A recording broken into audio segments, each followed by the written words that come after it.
भांडणं त्यांना घरोघरी होते तरी असं काय असतंय? भांडणं किती दिवसाचे? पण आता पर्याय नाही. आईची शेवटची इच्छा आहे की ती म्हणते मला दादाचं तोंड बघायचंय. मी त्याला फोन लावून लावून थकलोय अक्षरशः. बर जातो आणि मी त्याला कळवतो, त्याच्या कानावर घालतो. ते काय वाकडं बोलले की तुम्ही चिडणार, तुम्ही काय बोलले की ते चिडणार. त्यापेक्षा संजू भाऊजींना पाठवा, सगळ्यात सोपं. पैसे लागत असतील त्यांना, माहिती ना 2-3 दिवस झाले आता पेमेंट झालंय म्हणून.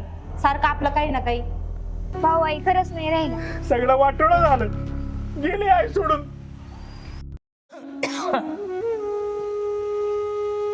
नाही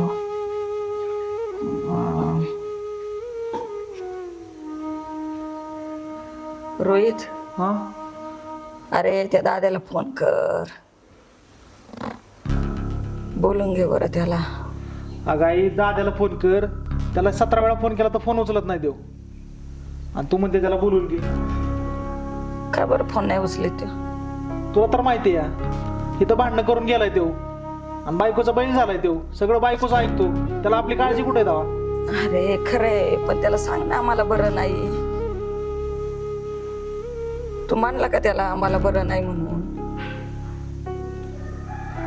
पण तुला काय नडलंय? मी आहे ना इथं तुझ्यापाशी. अरे बाळा, तू रोज माझ्या नजरे पुढे. त्याला बघून किती दिवस झाले रे? 5-6 महिने झाले तो गेलाय. कसा आहे, काय आहे, खातोय पितोय का नाही, काय चाललंय काय नाही मला कळून देत. त्याला डोळे भरून बघू वाटतंय रे मला.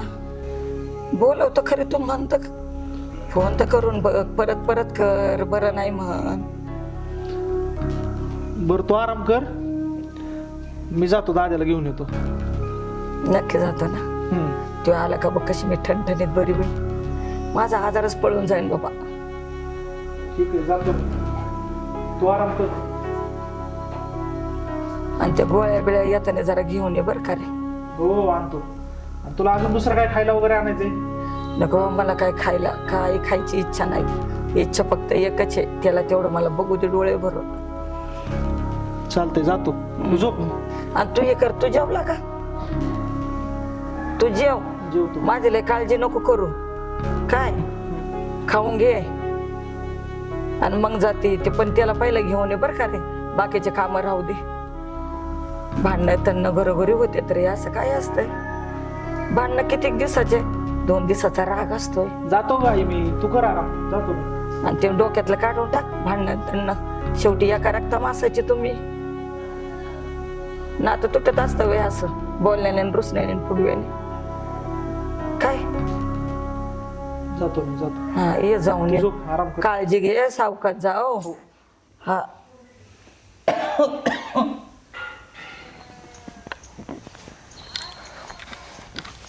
काय हो? काय विचार करत बसले एवढे? अगं काय नाही, तर आईची तब्येत बरी नाही आणि तिने एकच हट्ट लावलाय, दादाला घेऊन ये, दादाला घेऊन ये.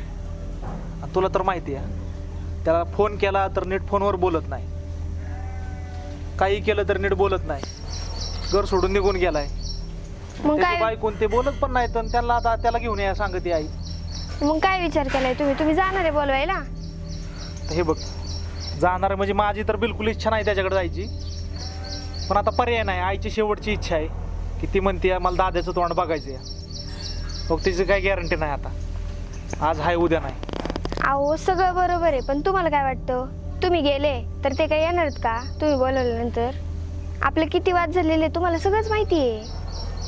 हो मला मान्य आहे, भांडणं वगैरे सगळं मान्य आहे. पण शेवटी आता प्रश्न आईचा आहे. तिने आता हट्टच लावलाय. ती सारखं मला म्हणते फोन कर, त्याला बोलव, त्याला बोलव. आता मी तरी काय करू? मी पण मोठ्या धर्मसंकटात पडलोय. एकीकडं भाऊ बोलत नाही, वहिनी नीट बोलत नाही, इथं तमाशा करून गेले सगळ्या गावात, ते राहिलं बाजूला. पण आता हे बघ, पर्याय नाही माझ्याकडं. मला जाऊन आईला घेऊन यावं लागेल, कारण तिची गॅरंटी नाही. अहो पण तुम्हाला माहिती आहे, एक वेळेस दादांना कळलं आईची तब्येत खराब आहे तर दादा येतील, पण वहिनी येऊन देणार आहे का? वहिनीचा स्वभाव तुम्हाला चांगलाच माहिती आहे. तर ते मला काय माहित नाही गाड्या. वहिनी येऊन देते नाही देते, ते वहिनीचा स्वभाव असला मला तर अजिबात पटत नाही. वहिनी येऊन देणारच नाही. एक वेळेस दादा येतील, पण वहिनी नाही येऊन देणार त्यांना. आता मी काय करतो, येऊ नाही तर नाही येऊ, माझं काम आहे आता जाणं आणि त्याला सांगणं. कारण मी स्वतः जाऊन त्याला निरोप दिल्याशिवाय आईचा तो काय मला नाही वाटत येईल म्हणून. आणि त्याला कोण सांगायला, त्याला बी काही कळलं नसेल अजून आईची तब्येत एवढी बिकट आहे ती. हे त्यामुळे बघा, ऐका, तुम्ही जाण्यापेक्षा आहे ना, तुम्ही संजू भाऊजींना पाठवा. हा, अगं पण त्यांना पाठवा. तुम्ही गेले ना तर एक वेळेस वहिनी पाठवणार नाही त्यांना. संजू भाऊजी गेले ना तर त्यांना असं वाटेल की दुसरीकडनं काय आलेले, आपण जायला पाहिजे, स्वतःला काहीतरी वाटेल. तुम्ही गेले तर परत ते त्यांच्या दारात गेलं, भांडणाचा विषय, वाद, परत बोलणं, ते काय वाकडं बोलले की तुम्ही चिडणार, तुम्ही काय बोलले की ते चिडणार. त्यापेक्षा संजू भाऊजींना पाठवा, सगळ्यात सोपं. तू म्हणते ते बी बरोबर आहे. बरोबर. बघा, तसंच करा. तुम्ही गेले ना तर दुसरंच काहीतरी होण्यापेक्षा नीट व्यवस्थित आलेलं बरे. चालतंय, मी मग संजूला सांगतो फोन करून. हा, चालतंय, मी पण घेते कामावर.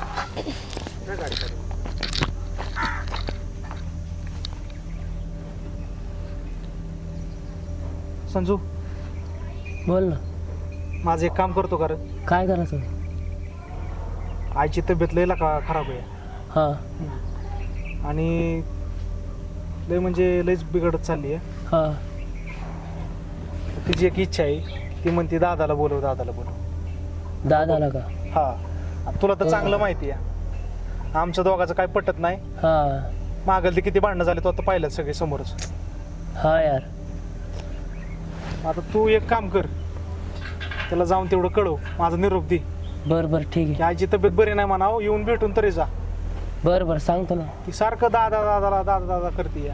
आईचं पण उलटच यार तुझ्या. तू जवळ असताना तो काळजी येत नाही आईला, आणि तो लांब राहतो तरी पण त्याची काळजी येते. म्हणजे सदा आई तुझ्या आईच्या नावामध्ये त्याचं नाव आहे की बाबा तो कुठे, त्याला बोलव, त्याची आठवण येते, त्याचंच नाव आहे आईच्या तोंडात सदा. तू काय म्हणतोय यार. ते बरोबर आहे संजू, पण कसं असतं बघ, आई शेवटी ती, बरोबर आणि आहे. आईला कसं असतं दोन्ही मुलं सारखी असतात.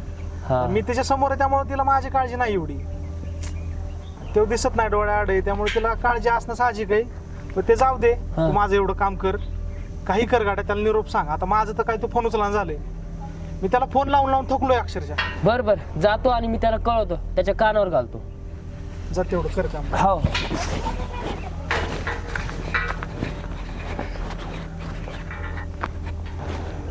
ऐका ना, आपण फिरायला जाऊ बरं का. तुम्ही 6 महिन्यापासून म्हणताय की जाऊ जाऊ, आता पैसे पण आहे ना, जाऊ मस्त बाहेर. आता 2-4 दिवस थांब, फक्त माझे 2-3 बिल पास करायचे राहिले, तेवढे झाले की जाऊ ना मग आपण. नक्की ना? बिलकुल. बरं, मी काय म्हणते, बोल ना. आपण शॉपिंग पण करू. करू शॉपिंग पण करू.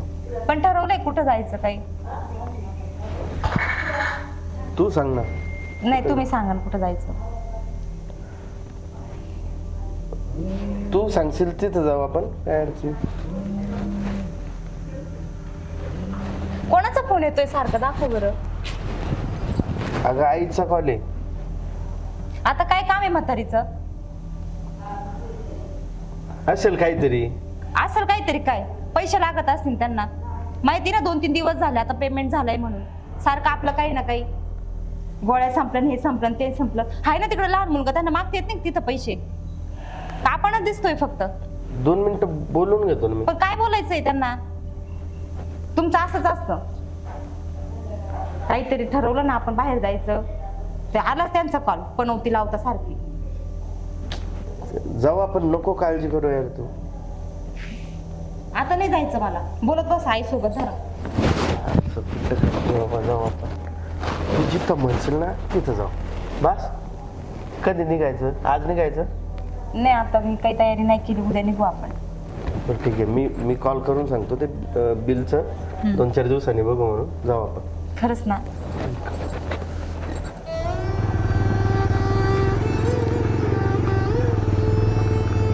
अरे भाऊ थांब थांब थांब. काय म्हणतो संजू? अरे ते रोहित्यानं पाठवलं होतं तुझ्याकडे, आईची तब्येत फार बरोबर नाहीये, मरणाच्या दारात टेकली, ती एकदा जाऊन भेटून ये तिला. दवाखान्यात नेलंय का? नाही ते काय माहिती नाही बाबा, पण मला ते रोहित्यानं सांगितलं होतं की भाऊला पाठवून दे म्हण तिकडं. ते जरी जवळ असलं तरी पण आईच्या मुखात तुझंच नाव रे साधा. आईची माय कशी राहते, एकदा भेटून ये तिला यार. पूजा, चालते का येऊ आपण एकदा आईकडे? अहो कसले आजारी? मग अशी तर फोन करत होते ना आपल्याला. आजारी माणूस सारखं फोन करतात काही. जाऊ पुढच्या आठवड्यात. पुढच्या आठवड्यात जाऊस तर ती 2 दिवसाची पाहुणी आहे. आपण जाऊन येऊन पूजा एकदा. म्हटलं ना तुम्हाला जाऊ पुढच्या आठवड्यात. आता काय काम भरोसा आहे. नाही तिचा. 2-3 दिवसात जाणार आहे रे म्हातारी. तोपर्यंत एकदा भेटून ये तिला.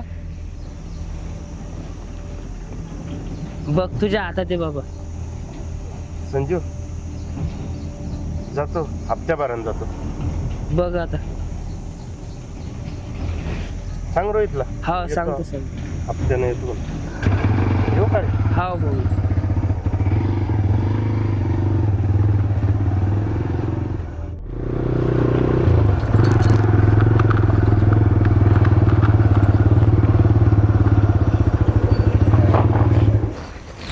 नारळ पाणी आणायचं ध्यान नाही राहिलं. हो ना, जाऊ दे आता. पटकन घेतो आणि जाऊ. लय काम आहे माझ्या मागे रे बाबा. इथूनच द्या ना आवाज. रोहित, आई, रोहित, आईला बोलव ना. अरे बाबा आईला बोलव ना.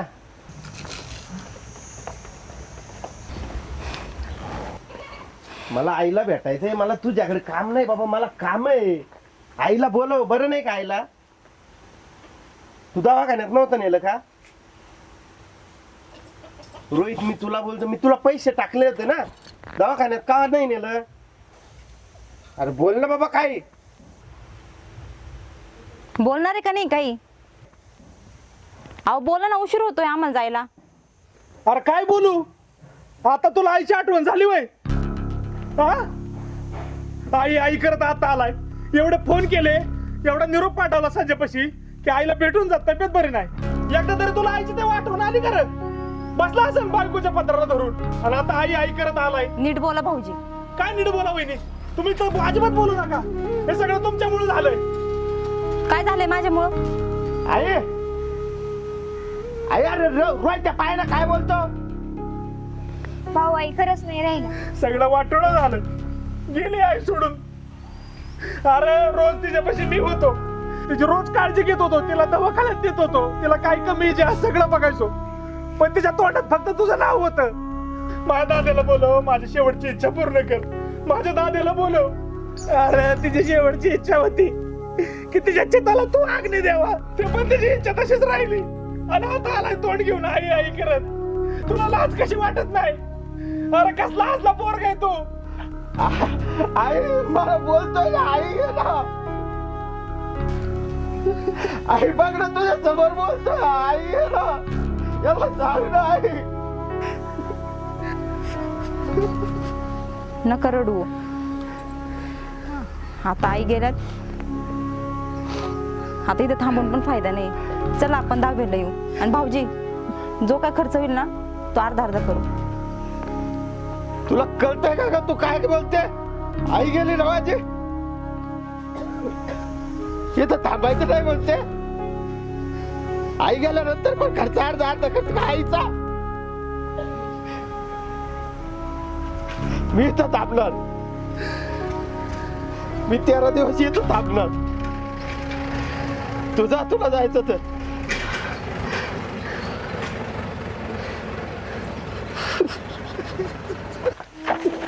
उशीर केला रे दादे, उशीर केला. तिची शेवटची इच्छा होती तुला पाहिजे.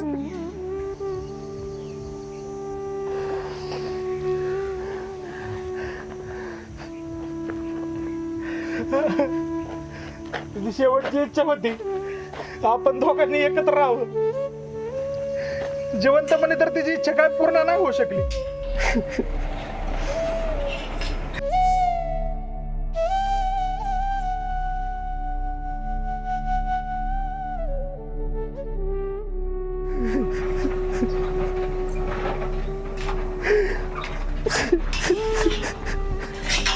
आई